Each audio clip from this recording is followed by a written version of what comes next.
wabarakatuh. Selamat datang di podcast Kalkona Kamarko Asna. Hari ini spesial banget karena kita kedatangan tamu dari mahasiswa Universitas Islam Negeri Raden Mas Said Surakarta. Sekarang bisa langsung perkenalkan diri. Halo semuanya, nama aku Salma, aku mahasiswa UIN Raden Mas Said Surakarta. Senang banget bisa nongkrong di podcast ini, walau backgroundnya kasur ya. Ya, namanya juga anak kos lah ya, yang penting niat. Jadi karena kamu dari UIN nih, kita mau bahas sesuatu yang sering jadi dasar dari semua kajian Islam, yaitu metodologi Islam. Gimana tuh? Wih, berat di nama, tapi kita bahasnya santai-santai aja ya. Iya, jadi buat pendengar jangan kabur dulu ya. Metodologi Islam itu penting banget nih, biar kita nggak asal terima informasi agama. Betul banget, Islam itu nggak anti logika, justru ada cara berpikirnya sendiri, dan itu yang bakal kita kupas pelan-pelan. Oke, siap. Yuk kita masuk ke obrolan-obrolan tentang metodologi Islam ya. Oke, tadi kan kita udah bahas dikit nih soal metodologi Islam. Nah, sekarang aku mau mulai dari paling dasar dulu ya. Kalau menurut Salma itu definisi agama itu seperti apa sih? Nah, ini menarik. Secara umum, agama itu sistem kepercayaan dan tata aturan hidup yang mengatur hubungan antara manusia dengan Tuhannya, sesama manusia dan alam semesta. Kalau di dalam Islam, agama itu disebut ad-din, yang berarti jalan hidup atau sistem kehidupan yang menyeluruh. Oh, ad-din ya. Jadi bukan cuma soal ibadah, tapi juga cara berpikir, bersikap, juga cara hidup kan? Ya, betul banget. Agama itu bukan cuma urusan sholat sama puasa, tapi juga gimana kita bersikap jujur, adil, dan berbuat baik dalam kehidupan sehari-hari. Oke, lanjut. Kalau gitu, apa sih yang dimaksud dengan pedoman hidup? Pedoman hidup itu kayak panduan atau kompas yang ngarahin kita biar nggak tersesat. Dalam konteks Islam, ya tentu pedoman kita adalah Al-Quran dan hadis. Dua sumber tersebut yang jadi dasar dalam segala aspek kehidupan kita. Wah, kompas gak tuh? Jadi begitu ya kalau pedoman hidup itu? Iya. Sekarang ini pertanyaan yang penting ya. Seberapa penting agama menurut Salma? Seberapa penting juga pedoman hidup dalam kehidupan sehari-hari kita? Menurut Salma gimana tuh? Wah, penting banget. Bayangin kalau kita nggak punya pedoman hidup, kita bakal bingung nentuin mana yang benar dan salah. Contohnya aja waktu kita lagi stres atau bingung, agama ngajarin kita buat sabar, doa, dan percaya sama takdir Allah. Iya ya, kalau nggak ada agama, hidup anak kos pun bisa chaos. Bisa-bisa makan mie instan juga dianggap jalan hidup.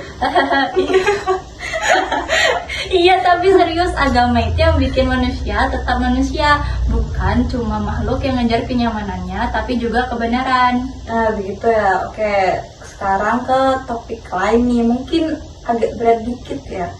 Kalau maksud Islam sebagai ilmu pengetahuan itu apa sih?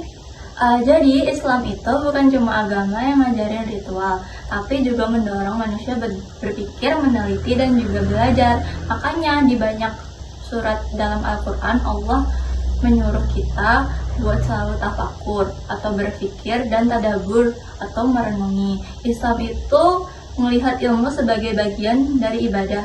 Jadi belajar fisika, biologi, bahkan teknologi kalau niatnya benar itu juga termasuk ke dalam ibadah. Oh begitu ya, jadi kita belajar itu bukan cuma buat kejar nilai, tapi bisa jadi ibadah juga, betul kan? Iya, selama itu ilmunya bermanfaat dan bisa dipakai untuk kebaikan. Itu bagian dari pengamalan Islam sebagai agama ilmu. Nah, kan aku kayak pernah dengar tentang ilmu pengetahuan itu bisa dilihat dari metode bayani, burhani, irfani. Kalau misalkan sama pengertian Islam sebagai ilmu pengetahuan kalau dilihat dari bayani, burhani, dan irfani itu gimana? Nah, ini dia yang menarik. Jadi 3 metode ini adalah cara berpikir dalam Islam. Yang pertama, bayani itu adalah metode berdasarkan teks Al-Quran dan hadis. Jadi semua dijelaskan lewat dalil-dalil. Contohnya kayak hukum halal haram itu jelas dari teks. Oh begitu, jadi kayak kata Allah begini, kata Nabi begitu ya? Betul banget. Nah, yang kedua, burhani ini pendekatannya rasional dan ilmiah. Jadi pakai logika, bukti, dan observasi. Misalnya dalam sains, kita pakai akal buat memahami ciptaan Allah. Oh begitu ya. Oh maaf, tadi ada sedikit gangguan dari notifikasi laptop ya, maaf ya. Oke. Berarti Burhani ini kayak anak UIN yang rajin skripsi ya. Harus ada data, analisis, juga kesimpulan, betul? Tepat banget. Terus yang ketiga, Irfani. Ini pendekatan spiritual, lebih ke pengalaman batin, rasa, dan kedekatan dengan Tuhan. Biasanya ini muncul dalam dunia tasawuf. Oh begitu. Jadi 3 metode ini kayak paket lengkap, betul kan? Teks, logika, juga rasa gitu. Iya, kalau digabung hasilnya pemahaman Islam yang seimbang. Nggak kaku, tapi juga nggak ngawur. Gitu ya. Oke, mantap banget ini penjelasan dari Salma nih ya. Jadi anak kos aja bisa tercerahkan nih dari metode Bayani sampai Irfani, betul kan? Bener banget. Oke, tadi kan kita udah bahas tentang metodologi dan cara berpikir dalam Islam nih. Sekarang aku mau tanya, Salma tuh tahu nggak kalau pengertian agama Islam secara etimologi dan terminologi itu seperti apa? Nah, secara etimologi, kata Islam itu berasal dari akar kata aslama yang artinya tunduk, patuh, dan berserah diri kepada Allah. Sedangkan secara terminologi, menurut para ulama kayak Imam Al-Baidawi dan Al-Ghazali, Islam itu adalah kepatuhan total kepada perintah Allah dan menjauhi segala larangannya dengan penuh keikhlasan. Jadi, Islam itu bukan cuma nama agama, tapi sikap hidup yang berserah diri pada kehendak Allah. Begitu ya. Jadi begitu ya, Islam itu bukan cuma sekedar status di KTP, Bener banget. tapi gaya hidup yang nurut sama aturan Allah, betul? Bener banget. Kalau cuma nulis Islam tapi nggak paham maknanya, itu sama kayak nulis Laundry Express di depan kos tapi bajunya nggak pernah kering. Oke, begitu ya. Oke. Lucu juga ya sama candaannya ya sedikit. Mencairkan suasana. Oke. Sekarang lanjut ke pertanyaan berikutnya. Apa aja sih sumber utama ajaran Islam dan gimana posisi masing-masing sumber itu dalam menentukan hukum dari ajaran Islam? Gimana tuh? Sumber utama ajaran Islam itu ada dua. Yang pertama Al-Quran dan hadis. Al-Quran itu sumber yang pertama dan paling utama, berisi tentang wahyu langsung dari Allah. Sedangkan yang kedua itu ada hadis, berisi ucapan, perbuatan, dan ketetapan Nabi Muhammad yang menjelaskan tentang isi Al-Quran. Gitu ya, jadi Al-Quran itu kayak aturan pokoknya dan hadis itu kayak penjelasan teks dari Al-Qurannya, betul kan?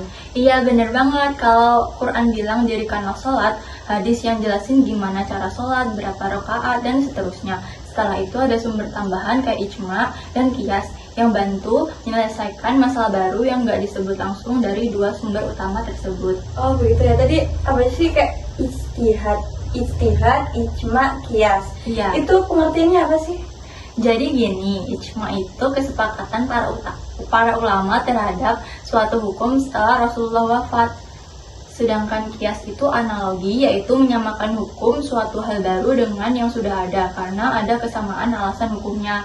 Kalau ijtihad itu usaha maksimal seorang ulama untuk menemukan hukum Islam terhadap suatu persoalan yang belum ada dalilnya secara eksplisit. Ya, Oke. maaf. Oke, kalau boleh tipe sedikit, oke. Oke, berarti ijtihad itu kayak berpikir keras tapi tetap pakai ilmu agama ya, gitu. Bener, bukan mikir ngawur kayak kayaknya halal deh karena enak, nggak gitu caranya. Oh gitu ya, kayak mau makan babi tapi kayak ngehalalin biar katanya enak ya udah Iya, dihalalin benar, gitu. Oke. Sekarang boleh nih ya mau bahas yang lebih spesifik. Ijtihad sendiri tuh berarti apa tadi? Boleh ulangin, Mak? Ijtihad itu secara bahasa artinya mengerahkan segala kemampuan. Dalam istilah itu tuh kayak usaha sungguh-sungguh seorang mujtahid, yaitu ahli hukum Islam untuk menetapkan hukum syariah dalam perkara yang belum ada nasnya secara jelas dari Al-Quran dan hadis. Oke. Kalau begitu gimana nih bentuk ijtihad sebagai sumber hukum agama? Itu tuh banyak macam-macam, misalnya kayak ijtihad bayani, itu menafsirkan teks kayak ayat atau hadis yang butuh penjelasan lebih. Yang kedua itu ada ijtihad qiyasi, yaitu mencari kesamaan hukum lewat analogi. Ada juga ijtihad istilasi, yaitu mempertimbangkan kemaslahatan umum, kayak kebaikan masyarakat gitu. Oh begitu ya, ternyata banyak juga ya, ada 3. Ternyata kirain ijtihad tuh kayak ya udah cuma ijtihad 1 doang.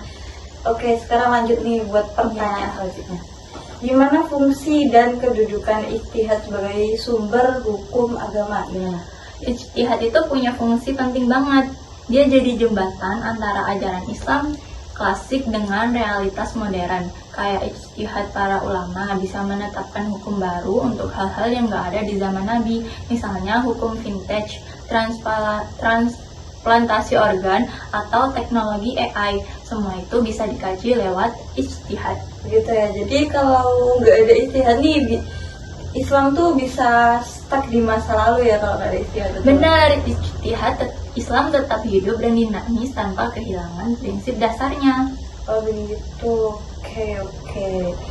Sekarang aku mau tanya lagi. Syarat buat kita bisa beristihad tuh gimana? Syarat ijtihad itu nggak main-main.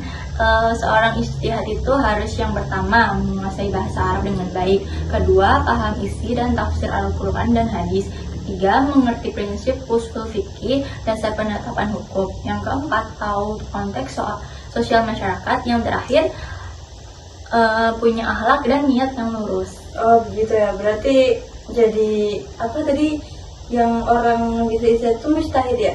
Jadi jadi mustahid itu nggak gampang ya. Iya benar banget. Nggak cukup punya wifi sama Google doang buat jadi mustahid, betul kan?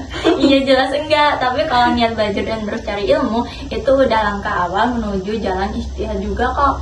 Gitu ya, aman banget ini jawabannya. Oke, kita lanjut ya. Setelah bahas ijtihad dan juga sumber hukum Islam, sekarang kita mau geser dikit ke topik baru, yaitu karakteristik ajaran Islam. Jadi buat karakteristik ajaran Islam ini ada beberapa pertanyaan ya. Pertanyaan pertama, pengertian karakteristik ajaran Islam itu apa sih? Nah, kalau ngomongin karakteristik, itu artinya ciri khas atau keunikan. Jadi, karakteristik ajaran Islam adalah sifat-sifat yang menunjukkan keunikan dan keistimewaan ajaran Islam dibandingkan dengan ajaran yang lain. Artinya, Islam bisa diterapkan di mana aja, kapan aja, dan oleh siapa aja, dari anak kos sampai pejabat negara. Oke ya, dari anak kos sampai pejabat negara, dari yang paling rendah ke paling tinggi ya. Iya, benar. Jadi intinya Islam itu fleksibel tapi nggak kelihatan, nggak kehilangan prinsip, betul? Benar banget, kayak anak kos yang bisa hidup di segala kondisi tapi tetap sholat 5 waktu. Gitu ya, anak kos disenggol mulu perasaan ya. Oke, lanjut ya. Gimana karakteristik ajaran Islam dalam bidang ibadah kalau menurut Salma sendiri? Dalam bidang ibadah itu karakteristiknya adalah tauhid dan keseimbangan. Artinya ibadah dalam Islam itu murni untuk Allah, tapi juga nggak melupakan keseimbangan hidup. Misalnya, Islam itu nggak nyuruh kita ibadah terus tanpa istirahat atau kerja terus tanpa ibadah, harus seimbang. Gitu ya. Jadi ibadah itu bukan cuma soal ruku dan sujud, tapi juga niat sama keseimbangan hidup. Benar, makan dengan niat ibadah aja bisa dapat pahala kalau niatnya benar. Oh, kita makan niatnya ibadah, belajar niatnya ibadah, itu semua hal yang dilakukan tuh niatnya ibadah biar dapat pahala kan? Benar. Oke, kalau karakteristik ajaran Islam, tapi di dalam bidang syariah itu gimana? Syariah itu kan sistem aturan hidup, jadi karakteristiknya adil, fleksibel, dan sesuai dengan zaman. Syariah itu nggak kaku, tapi juga nggak bisa seenaknya. Contohnya kayak hukum jual beli, dulu pakai dinar dirham, sekarang bisa pakai e-wallet. Tapi prinsipnya sama, yaitu jujur, adil, dan juga bebas riba. Ya, jadi walaupun alatnya berubah, yang darinya ini dari ini, terus ke ini kan, tapi itu kan tetap nilainya itu tetap sama ya. Keren juga nih Islam tuh kayak kalau di zaman digital tuh kayak software selalu update tapi tetap original, ya betul. Wah, itu analogi keren. Islam satu 1.0 sampai 2025 tetap kompatibel di semua perangkat hati. Iya benar. Oke, aku mau tanya lagi, pengertian karakteristik ajaran Islam dalam bidang ibadah, syariah, juga muamalah, bisa dijelaskan kamu? Oke, aku bagi jadi 3 ya. Yang pertama dalam ibadah, Islam itu menekankan tauhid dan ikhlas. Jadi semua ibadah harus semata-mata karena Allah, bukan karena gengsi atau biar kelihatan alim. Yang kedua dalam syariah, karakteristiknya itu adil dan juga fleksibel. Syariah itu mengatur semua aspek hidup dengan prinsip keadilan. Yang ketiga dalam muamalah, yaitu hubungan antar manusia. Karakteristiknya terbuka, rasional, dan juga penuh kasih sayang. Gitu. Jadi Islam tuh lengkap banget ya guys ya, dari urusan langit sampai ke dapur kos tuh juga ada dalam Islam. Iya, dari cara kita sholat sampai cara bayar utang kos ke teman kosan, semua ada aturannya. Oke. Sampai ke utang pun juga ada kan. Oke. Nah, biar makin relate nih, bisa nggak kasih contoh penerapan karakteristik ajaran Islam dalam bidang tadi itu apa aja tuh? Ibadah, syariah, muamalah, juga kasih contoh. Contohnya itu kayak di ibadah, contohnya itu sholat 5 waktu, bentuk kepatuhan kepada Allah dengan penuh kedisiplinan. Di bidang syariah itu ada hukum zakat, selain ibadah juga bentuk keadilan sosial dan kepedulian ekonomi. Di syariah, contohnya kayak di muamalah, di muamalah itu jujur dalam jual beli atau transaksi online. Walau cuma jualan barang bekas di marketplace, tapi tetap harus amanah. Nah gitu, jadi tuh Islam gak cuma ngatur cara nyembah, tapi juga cara hidup. Iya, Islam itu gak cuma di masjid, tapi juga di pasar, di kampus, bahkan di kamar kos kayak sekarang. Kok seru ya, ini karena namanya juga kamar kos podcast, kamar kos ya, jadi nyenggol kos terus jadi. Oke, lanjut. Kita akan lanjut, tadi kan udah tentang karakteristik ajaran Islam ini. Jadi kita lanjut apa lagi ya? Oke, lanjut yang karakteristik ajaran Islam dalam fikih dan tasawuf. Jadi pertanyaannya adalah, gimana karakteristik ajaran Islam dalam bidang fikih, khususnya dilihat dari aspek normatif, sumber hukum, dinamika, dan juga orientasi kemaslahatan tuh, gimana tuh? Nah, ini tuh bagian yang seru banget. Jadi fikih itu kan ilmu yang membahas hukum-hukum amaliyah, alias hal-hal yang kita lakuin sehari-hari kayak ibadah, jual beli, pernikahan, dan sebagainya. Kalau kita lihat dari aspek normatif, fikih itu selalu berpijak pada wahyu Al-Quran dan hadis. Jadi sifatnya tetap punya dasar ilahi. Dari aspek sumber hukum, fikih itu bersandar pada 4 hal utama, yaitu Al-Quran, hadis, ijma, dan qiyas. Terus dari aspek dinamika, fikih itu lentur banget, bisa menyesuaikan zaman dan tempat tanpa kehilangan prinsip dasarnya.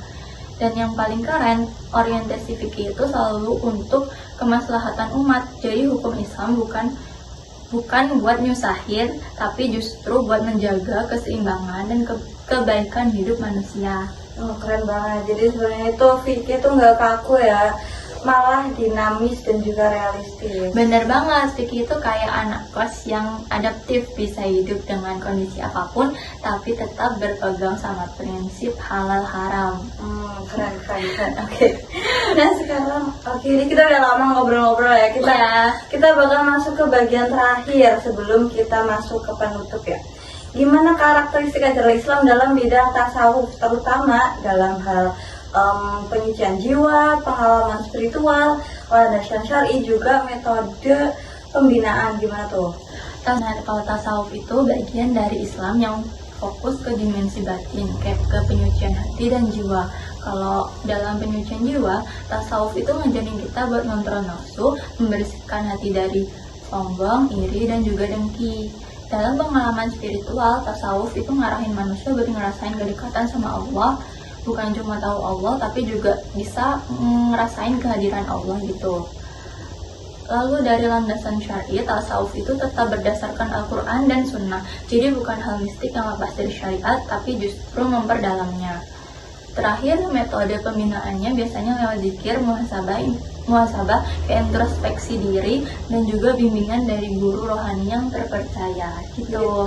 Oke, jadi tasawuf itu kayak versi apa ya, deep cleaningnya jiwa ya kan. Kalau fikih ngatur tindakan, tasawuf itu bersihin hatinya gitu kan. Iya bener banget, kalau fikih itu bikin hidup kita tertib, tasawuf itu yang bikin hati kita tenang. Ibaratnya fikih ngatur luar, tasawuf ngatur dalam, dua-duanya saling melengkapi biar hidup kita nggak cuma taat tapi juga ikhlas. Nah, ini dalam banget ya pembahasan kita ini.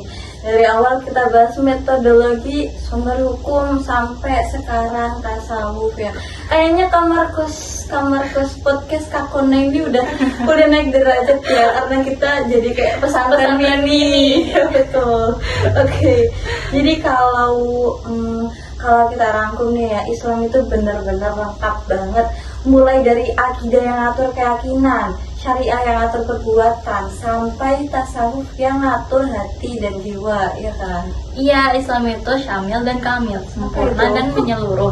Semua bidangnya saling melengkapi. Oke, syamil dan kamil ya, lucu juga itu. Oke. Dan yang paling keren itu semua itu tujuannya satu, yaitu mewujudkan kemaslahatan dan juga kedamaian hidup manusia. Benar banget, makanya belajar Islam tuh nggak berat.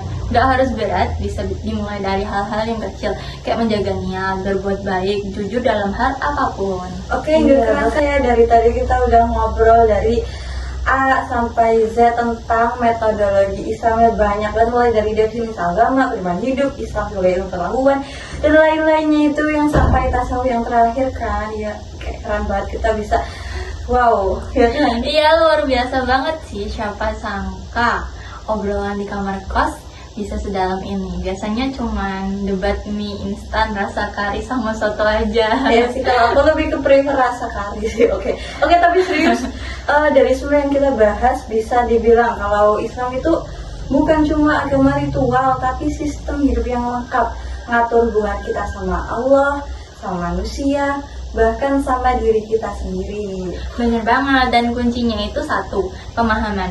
Kalau kita ngerti hakikat ajaran Islam, kita nggak bakal kaku, nggak gampang nyalahin, dan bisa nerima perbedaan dengan bijak. Setuju banget. Jadi buat teman-teman pendengar ini yang setia dari awal sampai akhir ini, terima kasih. Intinya jadilah mahasiswa yang bukan cuma hafal teori, tapi juga paham maknanya. Bukan cuma bisa debat soal hukum, tapi juga bisa nerapin adab dan akhlak dalam kehidupan sehari-hari. Wih, dalam banget nih kata-kata anak kos sore-sore gini. Iya kan? Iya, karena anak kos itu ada gizi dari efek kopi saset 3 gelas. Tadi aku udah minum kopi, jadi kayak udah seger gitu. Oke deh, sebelumnya aku mau ngucapin terima kasih banget udah diajak ngobrol di podcast ini. Semoga obrolan kita bermanfaat, nggak cuma buat yang dengerin, tapi juga buat kita sendiri, biar makin sadar pentingnya ilmu dan pemahaman dalam beragama. Ya, oke, terima kasih kembali juga buat Salma karena sudah mau diundang ke Kakona ini ya. Cuma sebatas podcast dengan background kasur ya, betul. Ya, jadi buat terima kasih juga buat para pendengar, makasih udah stay dari awal sampai akhir ini. Kalau kalian suka jangan lupa lah itu di love-nya itu diklik ya. Jangan lupa share juga ke teman-teman kos kalian biar obrolannya tuh makin ada dikit lah, ada bergizi dikit lah kayak gini, makin banyak yang dengerin kayak biar agamis dikit pesantren mini gitu ya. Benar, karena belajar Islam itu bisa di mana aja, bahkan dari obrolan ringan di kamar kos yang sempit tapi penuh makna. Oke, sempit ya katanya. Oke, enggak. Memang sempit. Oke deh, kita tutup aja ya podcast hari ini. Oke, kita bisa barengan yuk. Tuh, 2, 3. Wassalamualaikum warahmatullahi wabarakatuh. Oke, sampai jumpa di episode selanjutnya. Mungkin aku akan bahas hal-hal yang lebih berat tapi dengan gaya ringan juga khas anak kos gitu. Terima kasih Salma. Ya. Sampai jumpa. Siapa tahu akan diundang ke kos ini lain kali. Oke. Terima kasih. Iya.